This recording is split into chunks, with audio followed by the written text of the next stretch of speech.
শত সংগ্রাম শত মিছিল শেষে রবীন্দ্রনাথের মতো দীপ্ত পায়ে হেঁটে অতঃপর কবি এসে জনতার মঞ্চে দাঁড়ালেন। তখন পলকে দারুণ ঝলকে তরিতে উঠিল জল, হৃদয়ে লাগিল দোলা, সকল দুয়ার খোলা। কে রোধে তাহার বজ্রকণ্ঠ বাণী, গণসূর্যের মঞ্চ কাঁপিয়ে কবি শোনালেন তার অমর কবিতা খানি। এবারের সংগ্রাম আমাদের স্বাধীনতার সংগ্রাম, এবারের সংগ্রাম মুক্তির সংগ্রাম, সেই থেকে স্বাধীনতা শব্দটি আমাদের। মহান বিজয় দিবস উপলক্ষে মঠবাড়িয়া উপজেলা প্রশাসন কর্তৃক আয়োজিত জাতির শ্রেষ্ঠ সন্তান বীর মুক্তিযোদ্ধাদের আজকের এই সংবর্ধনা অনুষ্ঠানের সম্মানিত সভাপতি, মঠবাড়িয়া উপজেলার ভারপ্রাপ্ত নির্বাহী কর্মকর্তা জনাব আকাশ কুমার কুণ্ড, উপস্থিত মঠবাড়িয়া উপজেলা পরিষদের স্বনামধন্য চেয়ারম্যান, মঠবাড়িয়ার মানুষের ভোটে নির্বাচিত চেয়ারম্যান জনাব রিয়াজউদ্দিন আহমেদ, উপস্থিত উপজেলা আওয়ামী লীগের সংগ্রামী সভাপতি রফিউদ্দিন আহমেদ ফেরদৌস, সাধারণ সম্পাদক আজিজুল হক সেলিম মাতুব্বর, উপস্থিত বীর মুক্তিযোদ্ধা বাংলাদেশ আওয়ামী লীগ মঠবাড়িয়া উপজেলা শাখার সংগ্রামী সহসভাপতি। এই মঠবাড়িয়ায় মহান মুক্তিযুদ্ধের চেতনাকে বাস্তবায়ন করার জন্য মহান মুক্তিযুদ্ধের চেতনার একজন ফেরিওয়ালা জনাব এমাদুল হক খান, উপস্থিত বাংলাদেশ আওয়ামী লীগ মঠবাড়িয়া উপজেলা শাখার সংগ্রামী সহসভাপতি, 90-এর গণ আন্দোলনের অকুতবা এই মঠবাড়িয়ার রূপকার, মঠবাড়িয়ার ছাত্র সংগ্রাম পরিষদের তৎকালীন আহ্বায়ক, সাবেক যুবনেতা থেকে আজকের জননেতা জনাব আরিফুল হক সহ নেতৃবৃন্দ, উপস্থিত মঠবাড়িয়া উপজেলা পরিষদের সম্মানিত ভাইস চেয়ারম্যান জনাব আরিফুর রহমান সিফাত, উপস্থিত মঠবাড়িয়া থানার অফিসার ইনচার্জ জনাব মাসুদুজ্জামান সহ উপস্থিত বীর মুক্তিযোদ্ধা বৃন্দ, আমার সামনে উপস্থিত অরুণ পথের তরুণ ভাইরা, যাদেরকে নিয়ে বঙ্গবন্ধু কন্যা আগামী দিনের মৌলবাদ মুক্ত অসাম্প্রদায়িক ডিজিটাল বাংলাদেশ গড়বেন, সেই তরুণ ভাইরা আমার সামনে উপস্থিত। সকলকে বঙ্গবন্ধু কন্যা মাননীয় প্রধানমন্ত্রী দেশরত্ন শেখ হাসিনার পক্ষ থেকে মহান বিজয় দিবসের শুভেচ্ছা জানিয়ে আমি দু একটি কথা বলতে চাই।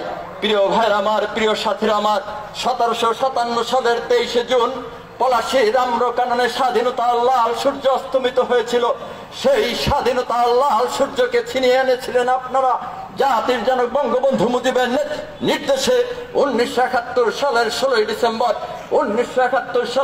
ডিসেম্বর এই বিজয় দিবস আমরা পেতাম না যদি না 1971 সালের 7ই মার্চ ওই ঐতিহাসিক রেসকোর্স ময়দানে জাতির জনক বঙ্গবন্ধু মুজিব ঘোষণা না করতেন, এবারের সংগ্রাম আমাদের মুক্তির সংগ্রাম, এবারের সংগ্রাম আমাদের স্বাধীনতার সংগ্রাম। 71-এর 7ই মার্চ আমরা এই বাংলাদেশে পেতাম না যদি না 1969 সালের ছাত্র গণঅভ্যুত্থানের মধ্য দিয়ে জাতির জনক বঙ্গবন্ধু মুজিবকে কারাগারের অন্ধকার প্রকোষ্ঠ থেকে বের করে না আনা হতো। আর 69-এর গণঅভ্যুত্থান এই বাংলাদেশে হতো না যদি না 1966 সালের এই বাঙালি জাতির মুক্তি সনদ 6 দফা জাতির জনক বঙ্গবন্ধু মুজিব ঘোষণা না করতেন। আর 1966 সালের 6 দফা হতো না যদি না 1948 সালের 4 জানুয়ারি জাতির জনক বঙ্গবন্ধু মুজিব আমাদের প্রিয় প্রতিষ্ঠান বাংলাদেশ ছাত্রলীগের জন্ম না দিতেন। আর এর কোনো কিছুই হতো না যদি না 1920 সালের 17ই মার্চ ওই টুঙ্গিপাড়ার মধুমতি নদীর তীরে জাতির জনক বঙ্গবন্ধু মুজিবের জন্ম না হতো। আজকে এই বাংলাদেশে জাতির জনক বঙ্গবন্ধু মুজিব এবং ধর্মকে মুখোমুখি করতে চায় একটি গোষ্ঠী। এই গোষ্ঠী 1971 সালে ধর্মের সুরসুরি দিয়ে আমাদের স্বাধীনতা যুদ্ধকে পরাভূত করার চেষ্টা চালিয়েছিল। এই গোষ্ঠী 1952 সালের ভাষা আন্দোলনে ধর্মের সুরসুরি দিয়ে ভাষা আন্দোলনকে দমিয়ে রাখতে চেয়েছিল। এই গোষ্ঠী 2001 সালে ধর্মের সুরসুরি দিয়ে সেদিন অন্যায়ভাবে রাষ্ট্রীয় ক্ষমতায় অধিষ্ঠিত হয়েছিল। সেই মৌলবাদ গোষ্ঠী আবার ধর্মের সুরসুরি দিয়ে জাতির জনক বঙ্গবন্ধু মুজিব এবং ধর্মকে আবার মুখোমুখি করার অপচেষ্টা চালাচ্ছে। সমবেত ভাইয়ের আমার, আমি আপনাদেরকে আহ্বান জানাবো, আসুন ওই মৌলবাদ গোষ্ঠীকে আবারও পরাহত করতে হবে, আবারও পরাজিত করতে হবে। জাতির জনক বঙ্গবন্ধু মুজিবের সুযোগ্য নায়ক দেশরত্ন শেখ হাসিনার নেতৃত্বে তাদের মূল উৎপাটন করতে হবে। যারা এই জঙ্গিবাদ মৌলবাদের উস্কানিদাতা, তাদেরকে এই বাংলার মাটিতে পরাহত করবো ইনশাল্লাহ। এই দৃঢ় প্রত্যয় ব্যক্ত করে আমি বিদায় নিচ্ছি।